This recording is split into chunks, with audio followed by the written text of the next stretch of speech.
কি খেয়ে এসেছো? আর কি বলো? ভাত। আচ্ছা, শুভদীপ? মুড়ি। বসো বসো। সৌরভ? কচুরি। বাহ, তাহলে সবাই খাবার খেয়ে এসো। আচ্ছা, এটা কি দেখতে পাচ্ছ? কি কেউ বলবে? শুভদীপ বলো। বিভিন্ন ধরনের খাবার আছে। আচ্ছা ঠিক আছে, বসো।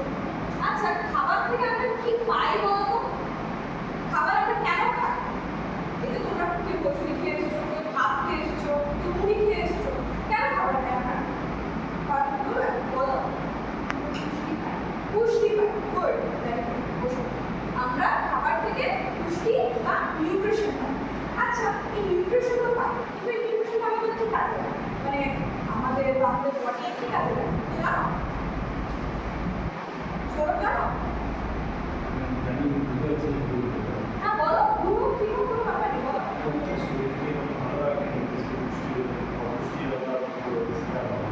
আচ্ছা, শরীরকে ভালো রাখে, আমাদেরকে অবশ্যই শিকার না হয়। আর কিছু কেউ বলো। শক্তির জন্য আমরা এনার্জি পাই, খাবার খেলে আমরা অনেক ধরনের কাজ করতে পারি। ঠিক, বসো। কারণ এটা বৃদ্ধি হয়। ঠিক, আমাদের বডি বৃদ্ধি হয়। আমাদের গ্রোথ হয়। এই যে ছোট থেকে আমরা যে বড় হই, খাবার খাই তবেই তো বলে না, মানুষ বলে যে খাবার খাওয়া আমরা বড় হই না, সেই রকম ব্যাপারটা। আমাদের খাবার খেলে নিউট্রিশন হয়, নিউট্রিশন থেকে গ্রোথ হয়। আচ্ছা, এবার একটা ছবি দেখো। এই ছবিটা দেখে কি মনে হচ্ছে? কিসের ছবি বলো? গাছের ছবি। আচ্ছা, গাছ কি প্রসেসে নিজেদের খাবার বানায়? ফটোসিনথেসিস। আর গাছটাকে কি বলা হয়? আর ক্লাসে পড়িয়েছি অটো। Good, very good. এখানে একটা গাছের ছবি দেওয়া আছে যেখানে গাছ ফটোসিনথেসিস করছে। আচ্ছা, এগুলো এগুলো কি বলো? অ্যানিমেলস। তাহলে গাছ তো নিজের খাবার নিজেরা তৈরি করতে পারে ফটোসিনথেসিসের মাধ্যমে। আচ্ছা, বিভিন্ন ধরনের যে অ্যানিমেলস গুলো আছে তারা কোথা থেকে খাবার পায়? তারা হয় গাছ থেকে খেতে পারে বা অ্যানিমেলস থেকে খেতে পারে। হ্যাঁ, তাহলে গাছের থেকেও খাবার পায় আর অ্যানিমেলস থেকেও খাবার পায়। ঠিক, বসো। Animals obtain food from either plants or other animals. আচ্ছা, এই কিছুগুলো ছবি দেখানো হয়েছে, এগুলো কি দেখে কি মনে হচ্ছে তোমাদের? বলো শুনি। সবাই সবাই বলতে কে কে আছে?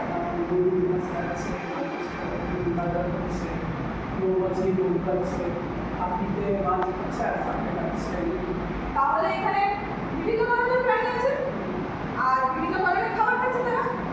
তাহলে আজকে আমরা কাদের নিয়ে পড়বো বলো? অ্যানিমেলের খাবার একটু ভালো করে যদি বলি, খাবার থেকে আমরা কি পাই, কি বলবো আপনি পারবেন না? পুষ্টি। তাহলে অ্যানিমেলদের পুষ্টি। তাহলে সেটাকে যদি ইংলিশে বলা হয় তাহলে সেটাকে কি বলবো আমরা? Good, very good. আজকে তাহলে আমরা পড়বো নিউট্রিশন ইন অ্যানিমেলস। তাহলে আজকে আমাদের পড়ার টপিক হচ্ছে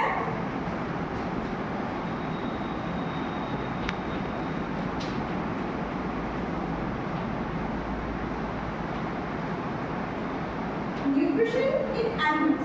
এবার নিউট্রিশন ইন অ্যানিমেলস বলতে আমরা অনেক কিছু জিনিস পড়ব। যেমন ফার্স্ট পড়বো আমরা মিনিং অফ অ্যানিমাল নিউট্রিশন, মানে এই যে প্রাণীদের যে পুষ্টি সেটার মানে সেটা সম্পর্কে আমরা জানবো। আবার এই যে সৌরভ এখন বললো যে আমরা অ্যানিমালসরা আমরা খাবার পাচ্ছি প্ল্যান্টসদের থেকে আর অন্যান্য প্রাণীদের থেকে, তাহলে সোর্স অফ নিউট্রিশন মানে উৎস, পুষ্টির উৎস কোথা থেকে আমরা পুষ্টি পাবো সেটা সম্পর্কে। আবার এই যে খাবারটা আমাদের যে জটিল খাদ্য সরল খাদ্যে রূপান্তরিত হচ্ছে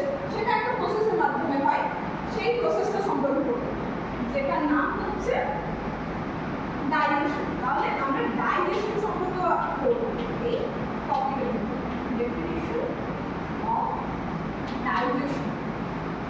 আর সব থেকে ইম্পর্টেন্ট, এই যে এখন কিছুগুলো ছবি দেখে তোমরা বিভিন্ন ধরনের প্রাণী তারা কি উপায়ে তারা খাবার গ্রহণ করছে সেই রকম বিভিন্ন ধরনের ওয়েজ সম্পর্কে জানো।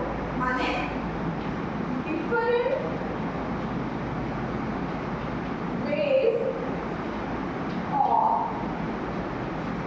taking food in animals.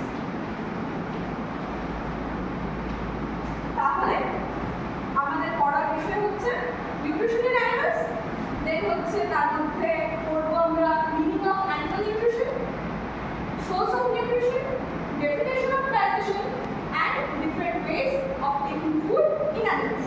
ঠিক আছে?